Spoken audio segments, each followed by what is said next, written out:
قل ان صلاتی و نسکی و محیای و مماتی للہ رب العالمین لا شریک لہ وبذالک امرت وانا اول المسلمین انشاءاللہ العالمین۔ کہاں سے پڑھنا ہے آج ہم نے؟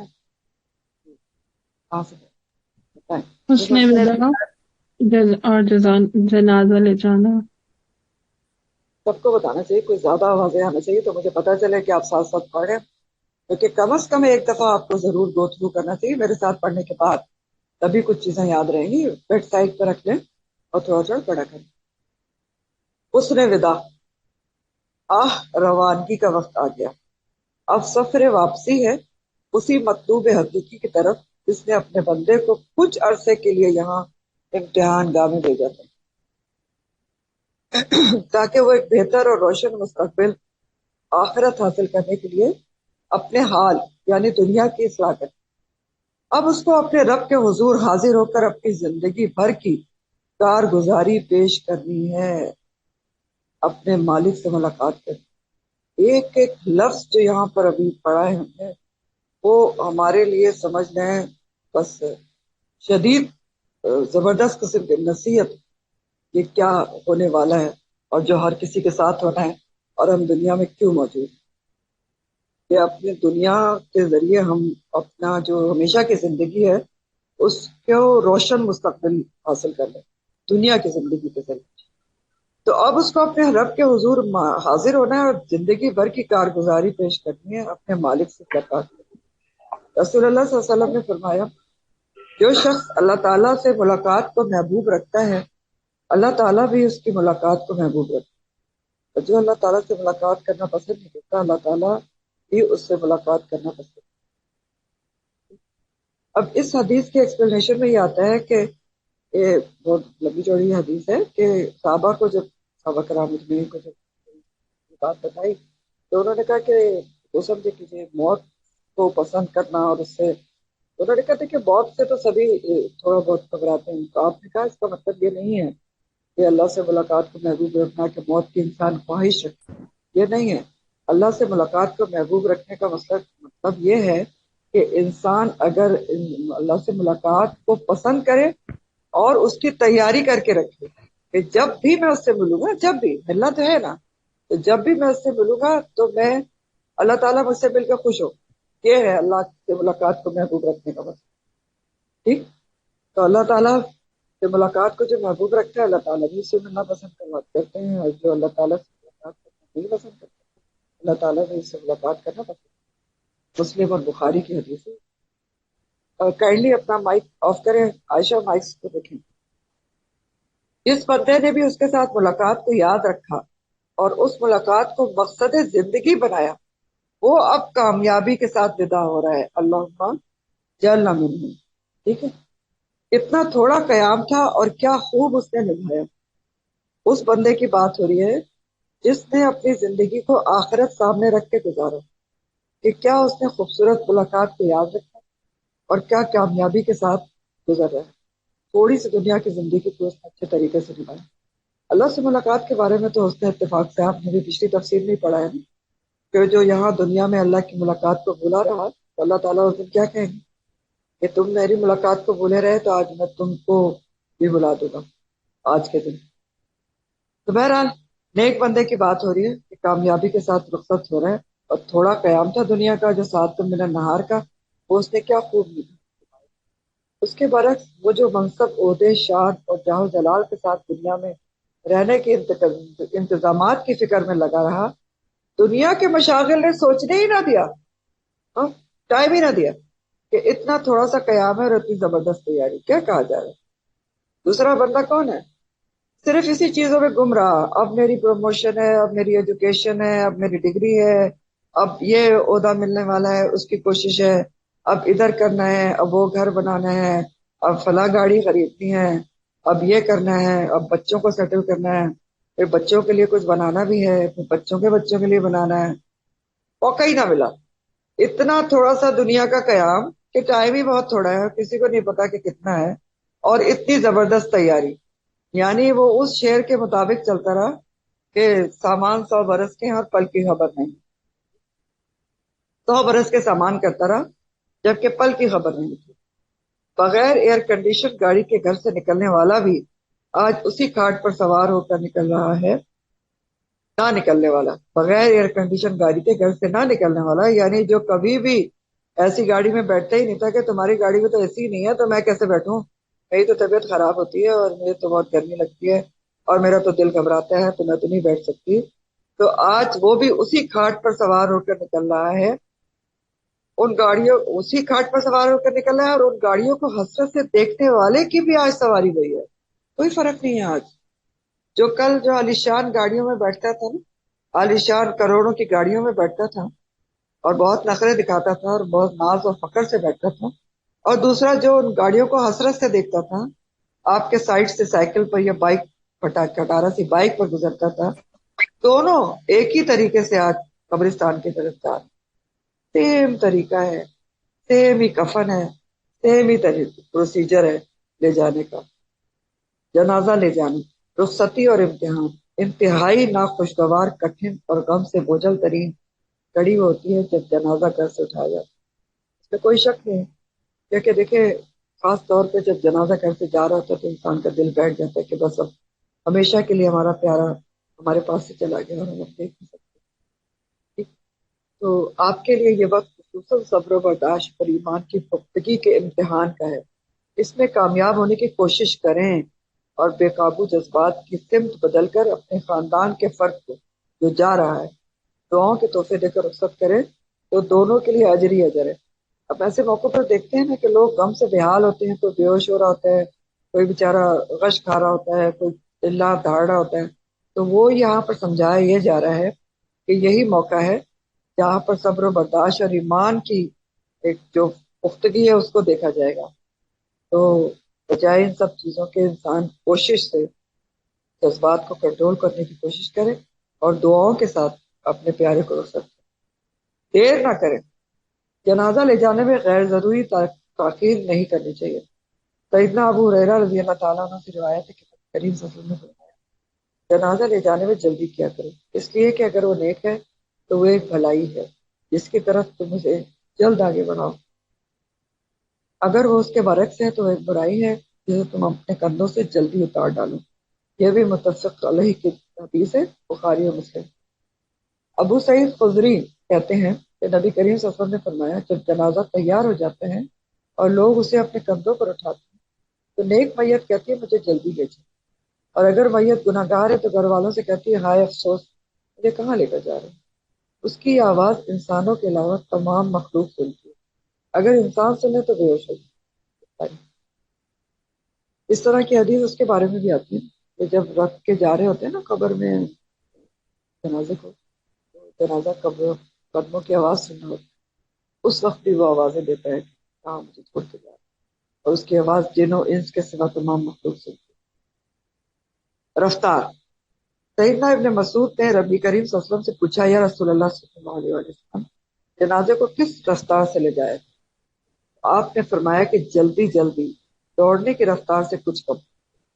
لیکن یہاں پر ایک بات نوٹ کر لیں جو یہاں تھی لکھی کہ دوسری جگہ پر یہ آتا ہے کہ ابن عباس سے مروی ہے کہ حضرت میمونہ رضی اللہ تعالیٰ عنہ خواجہ مطرات تھی، ان کے جنازے کو نبی کریم صلی اللہ علیہ وسلم نے کم رفتار سے لے جانے کا حکم دیا، تو خواتین کا جنازہ جو ہے وہ تھوڑا کم رفتار سے بھی لے جایا جا سکتا، آرام آرام۔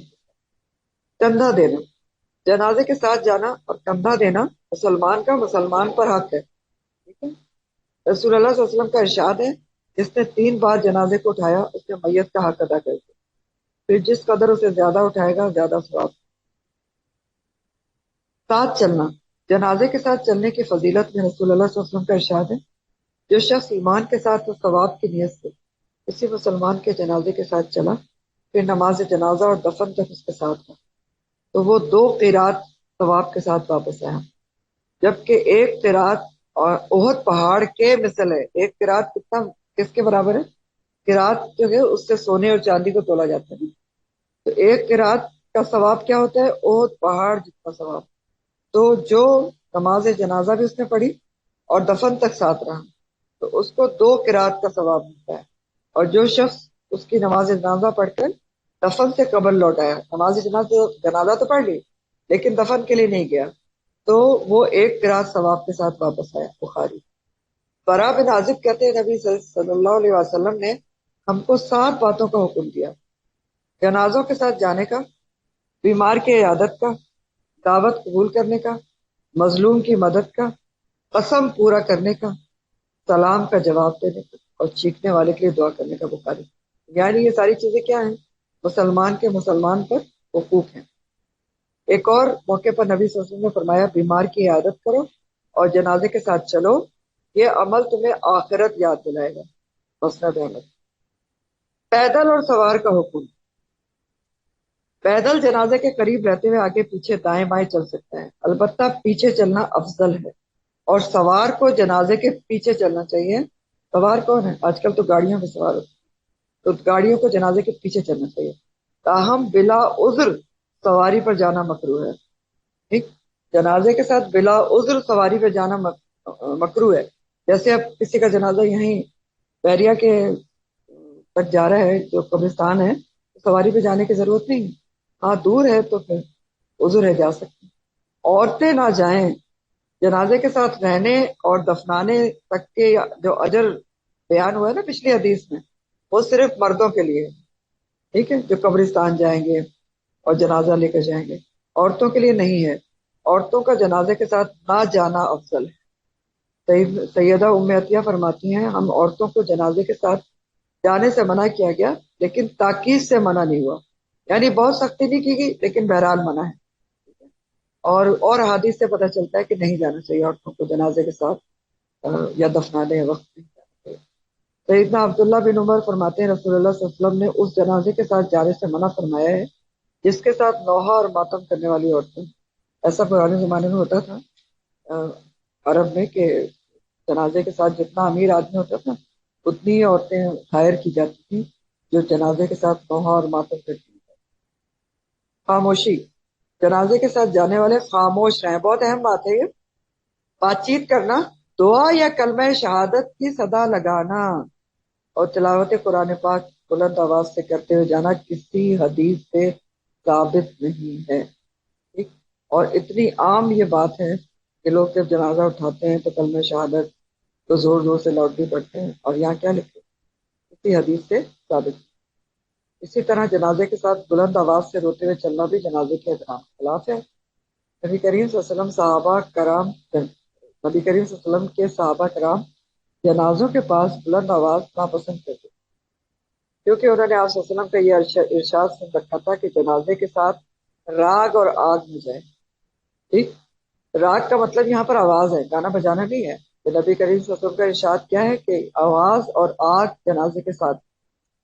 آگ اور چراغ کے بارے میں کیا حکم ہے؟ آگ خواہ چراغوں کی شکل میں ہو یا مشعلوں کی صورت میں ہو، موم بتی کینڈلز کی شکل میں ہو، ہر طرح سے منع ہے. اور آپ آج دیکھیں کتنا رواج ہے یہ فلاں کا جو ہے وہ اس کی یاد میں کینڈلیں جلائی جاتی ہیں، اور وہاں پر بھی جا کے قبرستان میں بھی پتہ نہیں موم بتیاں اور اگربتیاں کیا جلائی جاتی. تو آگ خواہ چراغوں کی شکل میں یا مشعلوں کی صورت میں ہر طرح منع ہے. البتہ کسی مجبوری سے رات کو دفن کرنا پڑے تو تدفین کے وقت آسانی کے روشنی کا عارضی انتظام کر سکتے ہیں. عبداللہ بن عباس بیان کرتے ہیں رسول اللہ صلی اللہ علیہ وسلم نے ایک آدمی کو رات کے وقت دفن کیا اور قبر کے اندر چراغ جلا کر روشنی. یعنی مجبوری میں، آپ کو پتہ ہے نا رات میں دفن کرنا بھی منع ہے، لیکن اگر بہت دیر ہو چکی ہے اور رات کو دفن کرنا ہے تو عارضی آپ نے وہاں کوئی لائٹ وائٹ جلانی تو جلا سکتے. احترام.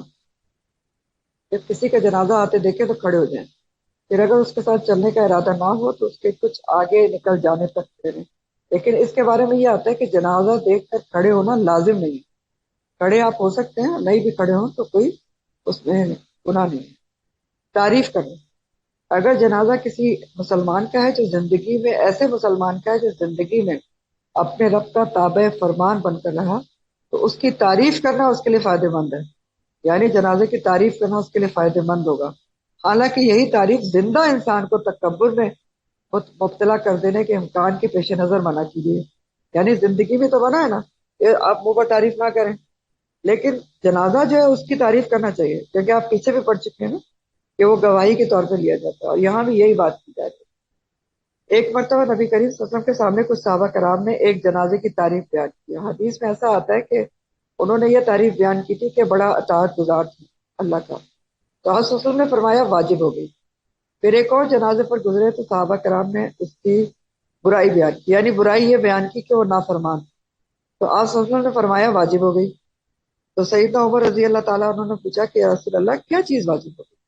آپ نے فرمایا کہ اللہ کے، اب یہاں پر ایک پورشن لکھا نہیں ہے، یہ آپ لکھ لیں، پوری حدیث اس طرح ہے کہ آپ صلی اللہ علیہ وسلم نے فرمایا کہ اللہ کے فرشتے ساتھ ہوتے ہیں جو لوگوں کی زبان پر باتیں جاری کرتے ہیں۔ فرشتے لوگوں کی زبان پر باتیں جاری کروا دیتے ہیں۔ پہلے شخص کی تم نے تعریف کی، اس کے لیے بہشت واجب ہو گئی، پھر دوسرے کی تم نے برائی کی تو اس کے لیے دوزخ واجب ہو گئی، اور تم لوگ زمین پر اللہ کے گواہ ہو۔ اب اس میں کچھ چیزیں ایکسپلینیبل ہیں جو بتائی گئی ہیں۔ دوسرے جنازے کے بارے میں صحابہ کرام نے جو برائی بیان کی، تو کیوں بیان کی انہوں نے؟ وہ اس کے فاسق فاجر اور کھلا بدعتی ہونے کی وجہ سے کی تھی، جو کہ جائز ہے۔ ان کو اچھی طرح پتا تھا کہ یہ فاسق اور فاجر تھا، کھلا بدعتی تھا۔ یاد رہے صحابہ کرام ایسی ہستیاں تھے کہ ان کی بات میں جھوٹ یا مبالغے کی آمیزش نہیں ہوتی تھی۔ آج اگر ایک مسلمان کسی ذاتی دشمنی یا میت کی زندگی میں اس سے کوئی مفاد حاصل نہ ہو سکنے کی بنا پر اس کی برائی بیان کرتا ہے تو یہ جائز نہیں ہے۔ بہت زبردست ایکسپلینیشن ہے کہ ہم حدیث سے یہ سمجھیں کہ اچھا جنازے میں کوئی آپ کی سے لڑائی جھگڑے تھے، کوئی آپ کو اس نے نقصان پہنچایا تھا، تو آپ وہاں بیٹھ کے کہیں گے اچھا بس اس طرح کی کوئی بات کریں گے، چلیں اللہ بخش دے لیکن مرحومہ نے میرے ساتھ یہ کیا تھا، تو یہ منع ہے، ایسا نہیں کرنا چاہیے۔ جو مر گیا اس کی صرف تعریف ہی کرنا چاہیے۔ صحابہ نے اگر کی تو ان کو کھلم کھلا پتا تھا، اور وہ صحابہ تھے، وہ کسی بھی ذاتی بنیاد کی بنا پر کسی کو کچھ نہیں کہتے۔ ہمارے لیے یہ جائز نہیں کہ ہم مرنے کے بعد کسی کی بھی برائی کریں۔ اور دوسری غور طلب بات یہ ہے کہ نبی کریم صلی اللہ علیہ وسلم نے فرمایا کہ تم لوگ زمین میں اللہ کے گواہ ہو، تو لوگوں کی گواہیاں ہوتی ہیں جنازے کے اوپر، تو ہمیں ان کی فکر کرنا چاہیے کہ جب ہم مریں گے تو ہماری لوگوں میں لوگ ہمیں کیا سمجھتے ہیں، کیا ہمارا کردار اور اخلاق ان کے سامنے ہے، وہ کیا ہمارے لیے گواہی دیں گے۔ اس چیز کی فکر کرنے کی ضرورت ہے۔ راحت و نجات، ابو قتادہ انصاری بیان کرتے ہیں کہ رسول اللہ صلی اللہ علیہ وسلم کے سامنے ایک جنازہ گزرا تو آپ نے پوچھا آرام پانے والا ہے یا آرام دینے والا ہے؟ اب اس کا کیا مطلب ہے؟ یعنی آرام پانے والا یعنی جو مر گیا وہ نیک بخت تھا کہ اس کو آرام مل جائے گا، یا بدبخت تھا کہ اس کی جانے کی وجہ سے دنیا آرام میں آ جائے گی، یہ کہا جا رہا ہے، اور آگے اس کو یہی بتایا گیا۔ تو صحابہ نے پوچھا یا رسول اللہ آرام پانے والا یا آرام دینے والے سے کیا مراد ہے؟ تو آپ نے فرمایا ایمان والا بندہ تو مر کر دنیا کی تکالیف اور مصیبتوں سے نجات پا جاتا ہے اور اللہ تعالیٰ کی رحمت میں آرام پاتا ہے، اور بے ایمان اور بدکار کے مرنے سے تمام دوسرے بندے شہر درخت جانور چوپائے آرام پاتے۔ بخاری۔ ایک آدھ حدیث کا مفہوم ہے جو کہ اس میں ہے، سلسلہ صحیحہ کی حدیث ہے۔ ایک تو یہ ہے کہ جب اللہ تعالیٰ کسی سے بھلائی کا ارادہ کرتا ہے تو اسے لوگوں میں نیک شہرت بنا دیتا ہے۔ اور نیک شہرت کون ہوتا ہے؟ پوچھا صحابہ نے کہ نوش نیک شہرت کس کو کہتے ہیں؟ تو ان کو جواب یہ دیا گیا تھا کہ اس کے لیے اس کے نیک اعمال، جو اس کے نیک اعمال انسان کرتا ہے وہ آس پاس رہنے والے اس سے خوش ہو جاتے ہیں اس کے نیک اعمال کی وجہ سے، اور ان نیک اعمال کی وجہ سے اس کی نیک شہرت ہو جاتی ہے۔ یہ ایکسپلین کیا گیا، مفہوم ہے۔ دوسری حدیث کا مفہوم اس طرح ہے کہ ہر آدمی کی آسمان میں مخصوص شہرت ہوتی ہے۔ کہاں ہوتی ہے؟ آسمان میں ایک مخصوص شہرت ہوتی ہے ہر آدمی کی، اور پھر آسمان میں جو شہرت ہوتی ہے اگر اچھی ہو تو زمین میں بھی اس کی شہرت اچھی ہو جاتی ہے۔ اب یہ حدیث تو بے شک اگر آپ کہیں کہ بہت صحیح حدیث میں سے نہیں ہے، لیکن اس کی تائید کس سے ہوتی ہے؟ تائید ہو جاتی ہے بہت زبردست قسم کی ایک حسن حدیث سے، کہ جس میں وہ والی حدیث ہے کہ اللہ تعالیٰ جس سے محبت کرتے ہیں تو جبرائیل علیہ السلام کو بلا کر کیا کہتے ہیں کہ میں اس شخص سے محبت کرتا ہوں، تم بھی اس سے محبت کرو، اور پھر جبرائیل علیہ السلام کیا کرتے ہیں؟ آسمان میں منادی کر دیتے کہ اللہ تعالیٰ اس سے محبت کرتے ہیں، تم سب بھی کرو، اور پھر اس کی محبت زمین والوں میں بھی اتار دی جاتی ہے۔ تو آپ اس کی روشنی میں اگر اس حدیث کو دیکھیں کہ ہر آدمی کی آسمان میں مخصوص شہرت ہوتی ہے، اور آسمان میں جو شہرت ہوتی ہے، جب آسمان میں شہرت اچھی ہو تو پھر اس کی شہرت زمین میں بھی اچھی ہو جاتی. جنازہ رکھنے سے پہلے نہ بیٹھنا. قبرستان پہنچ کر جب تک جنازہ زمین پر نہ رکھا جائے تب تک بیٹھنا منع ہے. اور قبروں پر بیٹھنا تو بالکل ہی منع ہے، یہ بھی آپ کو پتا ہونا چاہیے. قبر کے اوپر نہیں بیٹھنا. ابو سعید سے روایت ہے کہ نبی کریم صلی اللہ علیہ وسلم نے فرمایا جب جنازہ آتے دیکھو تو کھڑے ہو جاؤ، اور جو شخص جنازے کے ساتھ جائے وہ اس وقت تک نہ بیٹھے جب تک کہ جنازہ نہ نیچے رکھ دیا جائے. یہ بھی بخاری مسلم کی حدیث ہے. جنت والوں کی خوبیاں، یہ بہت مشہور حدیث ہے جو نیچے لکھی ہے. ایک مرتبہ رسول اللہ صلی اللہ علیہ وسلم نے صحابہ کرام سے دریافت فرمایا، اور یہ مکمل حدیث اس طرح ہے کہ اللہ نبی کریم صلی اللہ علیہ وسلم کا طریقہ تھا کہ فجر کی نماز کے بعد وہ صحابہ سے بات کرتے. تو ایک دن فجر کی، صرف یہ بہت اہم بات ہے نا، فجر کی نماز کے بعد بات چیت ہو رہی ہے، صرف ابھی فجر ہوئی ہے.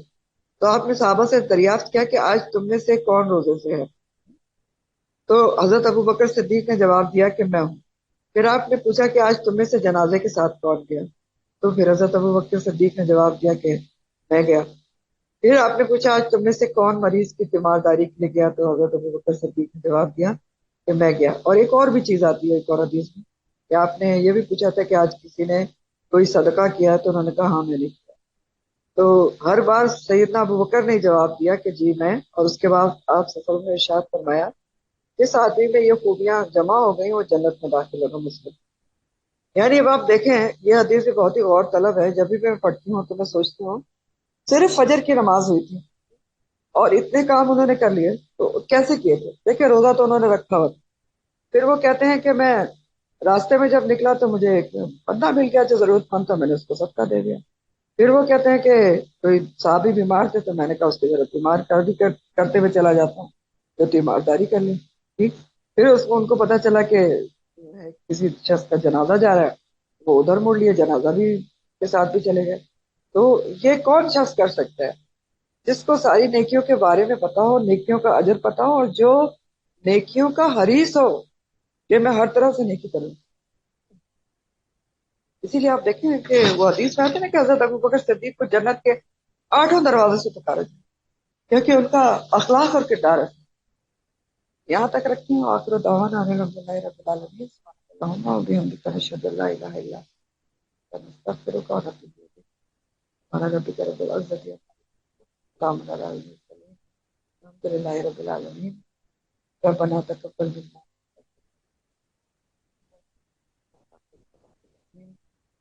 آپ سے میری بھی صحت کی درخواست ہے، تھوڑی ڈاؤن ہے. اللہ تعالیٰ توفیق کرا سکیں ان شاء اللہ تعالیٰ. اللہ السلام تعالیٰ آپ کو علیکم. دے میم. کی دعا کیجیے. السلام علیکم. میم دعا مغفرت ایک کر دیجیے گا، اور دوسرا وہ فلسطین کے لیے آپ نے کہا پچھلی بار بھی کہا تھا. آج یاد دلانا. فلسطین کے لیے ضرور دعا کرنا چاہیے. جزاک اللہ خیر. اللہ تعالیٰ کم از کم ہمیں دعا تو کرنی چاہیے. اور تو کچھ ہم کر ہی نہیں رہے ہیں. مسلمانوں کی تو پتہ نہیں غیرت اور حمیت کہاں سو چکی ہے. افسوس کے ساتھ کہ کوئی ملک، ہم ایون انکلوڈنگ ہمارا ملک، افسوس کے ساتھ کوئی کچھ نہیں کر رہا. تو انفرادی طور پہ جو ہم کر سکتے ہیں تو اس کی کم از کم دعا تو کرنی چاہیے. تو دعا کریں کہ اللہ تعالیٰ ان کی عزت فرمائے، میں بھی امداد کریں. اور مغفرت کی دعا کس کی ہے؟ میم میری دوست ہے شرمین، ان کے لیے، اور ایک اور کوئی صاحب ہے ان کا بھی ہمارے خاندان میں انتقال ہوا ہے، تو ایک بس جامع سی دعا ہو جائے. میں شرمین کے لیے دعا کرتی ہوں کہ اللہ تعالیٰ آپ کو اس کی دعا یاد دلا دیا چاہیے، کیونکہ دونوں کے لیے الگ الگ ہوتی ہے، میل کے لیے الگ ہوتی ہے. شرمین کے لیے دعائیں مغفرت پڑھ لیتے ہیں. اللهم اغفر لها وارحمها وعافنا واعف عنها واكرم نزلها ووسع مدخلها واغسلها بالماء والثلج والبرد ونقها من الخطايا كما نقيت الثوب الابيض من الدنس وابدلها دارا خيرا من دارها واهلا خيرا من اهلها وادخلها الجنه واعيذها من عذاب القبر